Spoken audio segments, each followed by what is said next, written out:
दोस्तों आज की इस वीडियो में नितिन दास के रंभदूत होने का प्रमाण दिखाने जा रहे हैं कि ये नितिन दास काल का पक्का एजेंट है जो भोले भाले भक्तों को तरह तरह के कुतर्क देकर भ्रमित करना चाहता है, काल के जाल में फंसाए रखना चाहता है अपने आत्म ज्ञान को आधार बनाकर। और यही पहचान रंभदूत की बताई गई है। कबीर साहब ने कबीर सागर में ढेरों बातें बोली है रंभदूत के बारे में, जो कि सारी की सारी इस नितिन दास मदनपंथी पर फिट बैठ रही है। आइए देखते हैं क्या कहा कबीर साहब जी ने इस नितिन दास के बारे में, जो एक्चुअल में रंभदूत है, मतलब काल का पक्का एजेंट है। दर्शकों, इस वीडियो को पूरा जरूर देखिएगा, जिससे आपको पता चलेगा कि कबीर साहब जी के द्रोही कौन हैं, उसके लक्षण क्या है। आइए अब जानते हैं प्रमाणों के साथ। दर्शकों, कबीर सागर के अध्याय अनुराग सागर के पृष्ठ क्रमांक 132 और 133 पर 4 काल के दूतों का वर्णन स्पष्ट लिखा है। जब कबीर साहिब जी ने धर्मदास जी को काल के 4 दूतों के बारे में बताया, तो धर्मदास जी ने उन चारों दूतों के नाम जानने की इच्छा से कबीर साहिब जी से पूछा। कह धर्मदास, सुनो प्रभु मोरा, अब तो संशय भयो बरजोरा, अब तो विलंब न कीजिए साई, प्रथम बतावहु तिनकर नाई, जीवन काज मैं पूछूं तो ही, तिनकर चरित्र सुनावहु मोही, तिन दूतन कर भेष बताओ, कहो चिन्हता को प्रभाव, कौन रूप तिन जग में धारें, के ही विधिते सो जीवन पारें, कौन देश प्रगटी हैं आई, हे साहिब सुनी देहु बताई। धर्मदास जी ने कबीर साहिब जी से कहा, हे परमात्मा, आपने जो मुझे काल के 4 दूतों के बारे में बताया है, अब मुझे बहुत संशय हो रहा है। कृपया आप उन काल के दूतों के नाम, उनका भेष, उनके चरित्र, उनके चिन्ह और वो कहां प्रकट होंगे, हे परमात्मा कृपया ये सब मुझे बताइए। तब कबीर साहिब जी ने धर्मदास जी को बताया कि धर्मदास, मैं तो ही लखाऊं, चारे दूत कर भेद बताऊं, तिनकर नाम प्रथम सुन लीजय, रंभ कुरंभ जय विजय भनी जय। कबीर साहिब जी ने धर्मदास जी से कहा, हे धर्मदास, मैं तुझे उन चारों दूतों का भेद बताता हूँ। सबसे पहले मैं तुझे उनके नाम बताता हूँ। उन 4 काल के दूतों के नाम रंभदूत, कुरंभदूत, जयदूत और विजयदूत हैं। दर्शकों, आगे कबीर परमात्मा जी ने इन चारों काल के दूतों का वर्णन विस्तार से बताया है, जिसमें से अभी हम आपको रंभदूत का वर्णन दिखाते हैं, क्योंकि रंभदूत के सारे लक्षण मदनपति पंथ से मिलते हैं। इसे देखकर आप भी दंग रह जाओगे। देखिए कबीर साहिब जी ने रंभदूत के लक्षण किस प्रकार से बताए हैं। रंभदूत कर करौं बखाना, गढ़ कालिंजर रोपे है थाना। इस वाणी में कबीर साहिब जी बता रहे हैं कि रंभदूत गढ़ कालिंजर में अपना आश्रम बनाएगा। गढ़ कालिंजर में मदनपति का आश्रम था। गढ़ कालिंजर उत्तर प्रदेश के प्रतापगढ़ जिले में है, जहां पर रंभदूत मदनपति को काल भगवान ने दर्शन देकर भ्रमित किया था। काल ने झूठ बोलकर कहा था कि मैं कबीर परमात्मा हूं। मदनपति ने गढ़ कालिंजर में अपना स्थान बनाया था। उनसे अब 4 गद्दियां चल रही हैं। इस वाणी से बिल्कुल स्पष्ट और प्रमाणित है कि ये मदनपति पंथ ही रंभदूत है, यानी ये काल का दूत है, क्योंकि इनका गढ़ कालिंजर ही है। भगवान भगत वही नाम धराई, बहुतक जीव लई अपनाई। कबीर साहिब जी ने इस वाणी में बताया है, हे धर्मदास, यह रंभदूत काल का भेजा हुआ दूत होगा।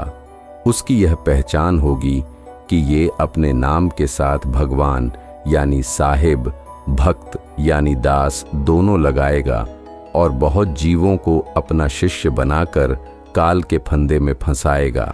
दर्शकों, यहाँ पर मुख्य ध्यान देने वाली बात यह है कि साहिब परमात्मा को ही कहा जाता है और दास भगत को कहते हैं।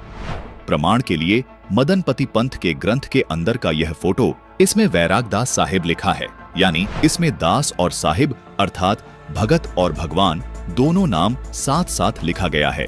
इससे यह प्रमाणित होता है कि मदनपति पंथ वाले कबीर साहिब के सबसे बड़े द्रोही हैं, यानी सबसे बड़े दुश्मन हैं और काल के पक्के दूत हैं। दर्शकों, ये अज्ञानी नितिन दास भी अपने नाम के साथ साहिब और दास दोनों लगाता है। देखिए इसका प्रमाण स्पष्ट साहिब नितिन दास लिखा हुआ है। इससे सिद्ध होता है ये अज्ञानी मदनपति पंथ काल का दूत हैं और ये अज्ञानी नितिन दास भी काल का पक्का दूत है, जो भोले भाले लोगों को गुमराह कर रहा है और उन्हें मूर्ख बना के अपने जाल में फंसाए हुए है। जो जियरा होय ही अंकुरी, सो बांचहि यम फंदा तूरी। दर्शकों, इस वाणी में कबीर साहिब जी कह रहे हैं कि जो जीव भक्ति ज्ञान का अधिकारी होगा वह ज्ञानी होगा, वह इसके जाल में नहीं फंसेगा, अर्थात इसके जाल को यानी यम फंदे को तोड़ देगा। कोई मूर्ख ही होगा जो इसके जाल में फंसेगा। रंभ जोरावर यम बड़ द्रोही, तुम ही खंडी अरुखंडी ही मोही। कबीर साहिब जी बता रहे हैं, हे धर्मदास, यह रंभदूत तेरा और मेरा बहुत विरोध करेगा, तुझे अज्ञानी बताएगा तथा मुझे भी आम आदमी जैसा नाशवान ही बताएगा। ये बताएंगे कि कबीर जी भी जन्म मृत्यु में हैं, शब्द से आते हैं और मरकर शब्द में चले जाते हैं, ऐसा झूठ बोलकर विरोध करेगा। ये मेरे पंथ का सबसे बड़ा विरोधी अर्थात दुश्मन होगा। दर्शकों, ये लक्षण मदनपति पंथ पे पूरी तरह से फिट बैठता है। ये मदनपति पंथ वाले और ये अज्ञानी नितिन दास कबीर साहिब जी को सिर्फ एक आत्मा ही मानते हैं, यानी ये कबीर साहिब जी को एक साधारण आदमी और नाशवान मानते हैं, जबकि कबीर साहिब जी पूर्ण ब्रह्म परमात्मा हैं, वो अजर और अमर हैं। सोई गुरु पूरा कहावे, दो अक्षर का भेद बतावे, एक छुड़ावे एक लखावे, तब प्राणी निज घर को जावे। बताओ क्या छुड़वाए रामपति महाराज? अब किसकी वाणी है? सुन लो, अब किसकी वाणी है? ये हमारे पंथ के पहले गुरु जी की वाणी है। जिस पंथ को मैं चला रहा हूँ ना, हमारे पहले गुरु जी की वाणी। कौन है वो पता है उसका नाम? उसका नाम है मदन साहिब जी, मदन साहिब। वो अपने मुखार से बोले, ये बोले बाबा। क्या बोले? वो अपने मुखार से बोले, अपने मुख से बोले, उनके ग्रंथ में दर्ज है, उनके ग्रंथ में दर्ज है। अच्छा ठीक है। वो कह रहे हैं सोई गुरु पूरा कहावे, जो दो अक्षर का भेद बतावे। अब ये दो अक्षर का भेद क्या है ये तुम नहीं जान सकते। बिल्कुल साफ बोले। ये कौन जान सकता है? जिसने ये वाणी बोली है वो जान सकता है। दर्शकों, देखा आपने, इस अज्ञानी ने स्वयं ये स्वीकार किया है कि ये उसी रंभदूत मदनपति के विचारों को आगे बढ़ा रहा है जिसने कबीर साहिब जी के ज्ञान को मानने से इनकार कर दिया था और कबीर साहिब जी से पान परवाना भी नहीं लिया था। दर्शकों, आइए अब आपको एक वीडियो और दिखाते हैं जिसमें ये अज्ञानी कबीर साहिब जी को अपने ही स्तर का एक साधारण प्राणी मानता है और कहता है कि कबीर साहिब जी तो हमारे भाई हैं, पिता नहीं हैं, क्योंकि ये अज्ञानी पिता तो स्वयं की आत्मा को ही मानता है। और वो क्या है? वो आत्मदेव है। कबीर साहब स्वयं आत्मदेव हैं, लेकिन वो हमें समझाने के लिए आते हैं, इसलिए हम उनको एक गद्दी यानी कि उच्च अवस्था देने के लिए परम लगा देते हैं आके, वही सत्य कि वो परमात्मा है। वही जो सत्य बोलते हैं, जो वही है कि वो सत्संग है। वो सत्य शब्द भी वही है कि कबीर ही। कबीर साहब ही सत्य शब्द हैं। कबीर साहब जब हम कहते हैं तो वो उच्च अवस्था को बोल रहे हैं, साहब बोल रहे हैं। सतनाम जीव अवस्था में हम नीचे हैं, जब हम ही उच्च अवस्था में पहुंच जाएंगे तो साहिब हो जाएंगे। कोटि तो ब्रह्मा भय, कोटि भय जगदीश, और साहिब तेरी बंदगी से जीव हो जाए जगदीश। सही है, तुम ही जगदीश हो जाओगे, वो गुण धारण हो जाएगा कबीर बस साहब का। इतना सा खेल है। क्योंकि यहाँ पर साहिब भेद करने नहीं आए कि तुम छोटे हो मैं बड़ा हूँ। उन्होंने सबको भाई बोला। कहें कबीर सुनो भाई, भाई साधु, तो भाई भाई तो बराबर ही होते हैं। बराबर। सुनो पुत्र नहीं बोला, सुनो भाई बोला है। जिस अवस्था में वो आए हैं वो हमारे भाई हैं। सब। अब पिता क्या है? वो शब्द गुरु पिता है। शब्द गुरु, वो शब्द गुरु पिता है, उसको जानो। दर्शकों, इस अज्ञानी ने कबीर साहिब जी के शब्द कहे कबीर सुनो भाई साधो का संदर्भ लेकर ये सिद्ध करना चाहा है कि कबीर साहिब जी ने तो सबको भाई कहा है, इसलिए कबीर साहिब जी परमात्मा नहीं बल्कि हमारे भाई हैं। मतलब हम भी कबीर साहिब जी के लेवल के हैं। जबकि ये अज्ञानी गरीबदास जी महाराज की इस वाणी को भूल जाता है जिसमें कबीर परमेश्वर जी कहते हैं कि हमें अलख अल्लाह कुतुब गोस अबीरे गरीबदास खालिक दैनी हमरा नाम कबीर। इस वाणी में कबीर साहिब जी स्वयं ये कह रहे हैं कि मैं ही अलख अल्लाह हूँ, सबका धनी हूँ और मेरा नाम कबीर है। दर्शकों, अब आपको इस अज्ञानी की एक वीडियो और दिखाते हैं जिसमें ये बात बिल्कुल स्पष्ट हो जाएगी कि रंभदूत के सर्व लक्षण इस कालदूत नितिन दास में मौजूद हैं। रंभदूत मदनपति पंथी को अपना प्रथम गुरु बताने वाला अज्ञानी नितिन दास वही भाषा बोल रहा है जो कालदूत रंभदूत की होती है। देखिए इस अज्ञानी नितिन दास की ये वीडियो जिसमें ये कबीर परमेश्वर जी को सिरे से नकार रहा है और कह रहा है कि कबीर जी परमात्मा नहीं हैं। तो शब्द गुरु है और चित चेला है। इसीलिए बाबा नानक ने कहा शब्द गुरु सुरत धन चेला। इसमें देही गुरु का कोई चक्कर ही नहीं है। इसीलिए गुरु ग्रंथ साहब को मानने वाले देही गुरुओं को नहीं मानते। लेकिन भाई ज्ञान तो देही गुरु से ही होता है ना। आज कोई ग्रंथ लिखा गया है तो देही गुरु के माध्यम से तो लिखा गया है। आप ग्रंथ को मानो और देही गुरु को ना मानो, यानी आप ग्रंथ साहब को मान रहे हो लेकिन कबीर साहब को नहीं मानते, नानक साहब को नहीं मानते, रविदास जी को नहीं मानते, कैसे बात बनेगी? उनको परमात्मा नहीं मानना है कि कोई कहे रविदास जी परमात्मा है, नानक जी परमात्मा है, कबीर साहब परमात्मा है, बिल्कुल नहीं है। अगर देह रूप में मानोगे बिल्कुल नहीं है, लेकिन उनका रूप शब्द है, उनका असली रूप शब्द है और शब्द ही गुरु है। दर्शकों, देखा आपने इस काल दूत रंभदूत के ये बोल। कबीर परमेश्वर जी ने रंभदूत की सबसे बड़ी पहचान यही बताई है कि वो कबीर साहिब जी को भी अपनी ही श्रेणी का बताएगा, भगवान और भक्त को बराबर की पावर बताएगा। दर्शकों, गुरु नानक देव जी ने जिस कबीर परमात्मा को धानक रूप में आया हुआ करतार बताया है, उस कबीर परमात्मा को ये अज्ञानी साधारण जुलाहा मान रहा है और कह रहा है कबीर जी परमात्मा नहीं थे। इससे सिद्ध है कि ये नितिन दास पक्का काल का दूत है। इससे बचे और अपने मानव जीवन को व्यर्थ होने से बचाएं। आरती नरियर चौका संहारी, खंडही लोक दीप सबझारी। दर्शकों, इस वाणी में कबीर साहिब जी समझा रहे हैं कि हे धर्मदास, ये कालदूत यानी रंभदूत आरती चौका का विरोध करेगा और ऊपर के लोकों जैसे सतलोक, अलख लोक, अगम लोक, अनामी लोक को झूठा बताएगा और यह भी कहेगा कि ऊपर कोई लोक नहीं है, केवल एक शब्द है, शब्द से ऊपर कुछ भी नहीं है। दर्शकों, ये अज्ञानी नितिन दास मदनपति पंथी किसी लोक को नहीं मानता है। ये कहता है कि कोई लोक नहीं है और कहीं आना जाना नहीं है, ये बस आत्मा को ही सब मानता है। कबीर साहिब जी ने बिल्कुल स्पष्ट कहा है कि वो काल का दूत ऊपर के लोकों का खंडन करेगा। सवा हाथ ऊपर जाना अज्ञान है, सतलोक में जाना अज्ञान है, अलग लोक में जाना अज्ञान है, अनामी लोक में जाना अज्ञान है, किसी भी लोक में जाना अज्ञान है। तो कहाँ जाना है? अरे ना कहीं आना और ना कहीं जाना और रूप में रूप समाना, अपने स्वरूप में समा जाओ। दर्शकों, स्पष्ट है कि ये नितिन दास मदनपति पंथी रंभदूत यानी काल का दूत है। ज्ञान ग्रंथ और खंडही बीरा, कथहि रमैनी काल गभीरा।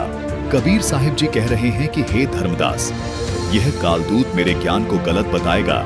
जैसे 2 अक्षर ओम और सोहम अवसार नाम जो अक्षर में हैं, उसका जाप करने से मना करेगा, श्वास के साथ नाम जाप करने को मना करेगा, जबकि मैंने जो ज्ञान बताया है उसमें नाम 2 अक्षर ओम सोहम मंत्र देना है और उसका सुरति, निरति, मन और शवास के साथ जाप करना है। ये रंभदूत उसको झूठा बताकर अलग से अपना ज्ञान कहेगा जो सीधा नरक का रास्ता होगा। मोर वचन ले करे तकरारा, ते ही फांस फंसे बहु सारा। कबीर साहिब जी धर्मदास जी से कहते हैं कि यह रंभदूत मेरी वाणियों को ना समझकर उन वाणियों को तोड़ मरोड़ कर पेश करेगा। वाणी तो मेरी बोलेगा लेकिन उनका अर्थ उल्टा सीधा करेगा तथा वाणियों पर बहस करेगा। यह रंभदूतों की विशेष पहचान होगी। इसके जाल में बहुत से अनजान अज्ञानी जीव फंस जाएंगे। दर्शकों, कबीर परमात्मा के द्वारा बताए गए इन लक्षणों पर मदनपति पंथी ये अज्ञानी नितिन दास बिल्कुल खरा उतर रहा है।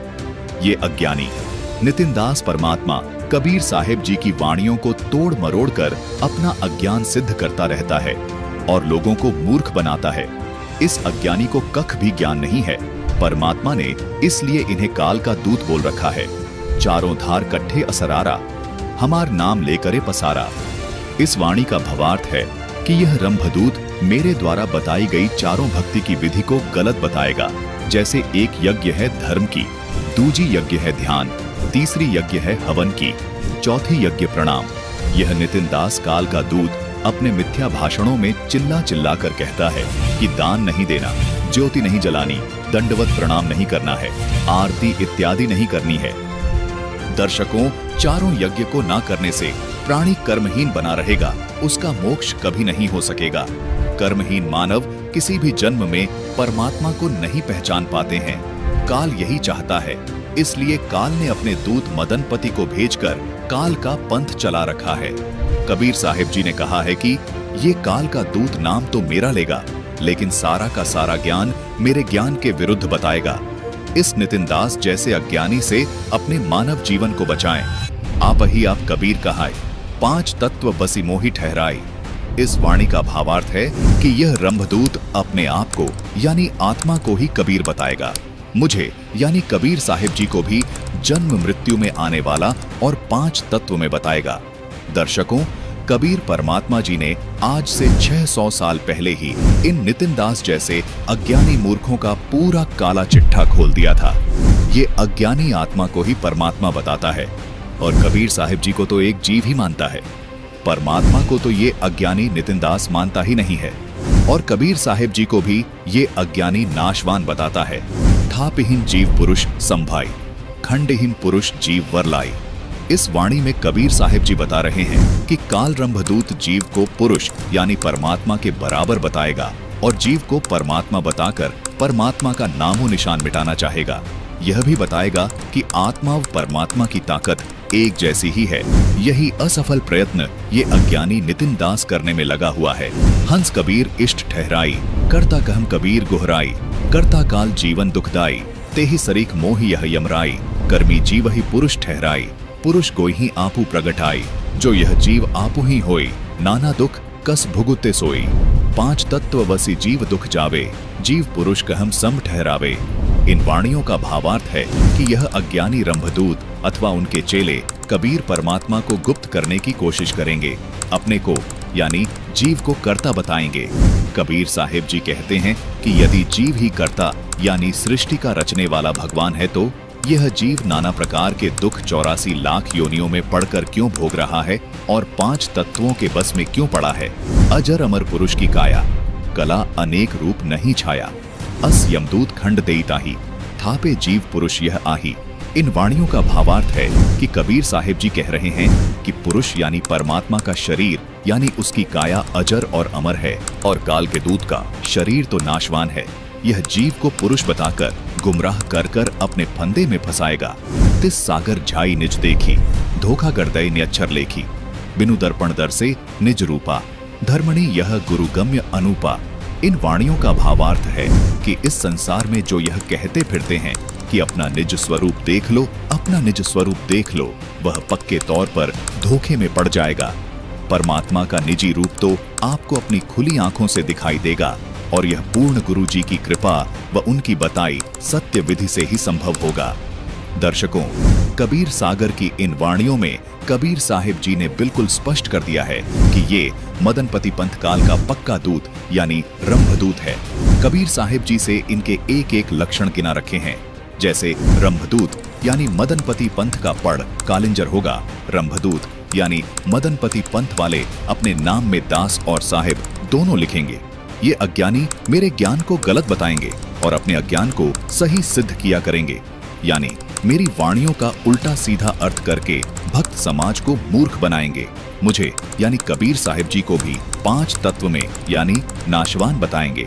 दर्शकों, ये सारे लक्षण मदनपति पंथ और इस अज्ञानी नितिन दास के ऊपर बिल्कुल खरे उतरते हैं। दर्शकों, अब आपको एक वीडियो दिखाते हैं जिसमें ये अज्ञानी नितिन दास परमात्मा के वास्तविक मंत्रों को जो प्रथम नाम दीक्षा में दिए जाते हैं उनका मजाक बना रहा है। दर्शकों, जिस प्रकार संत रामपाल जी महाराज ने इस अज्ञानी के अज्ञान का पर्दाफाश किया है, उसे देखकर ये स्पष्ट हो गया है कि अब इस अज्ञानी को कहीं मुंह छिपाने को जगह नहीं मिलेगी।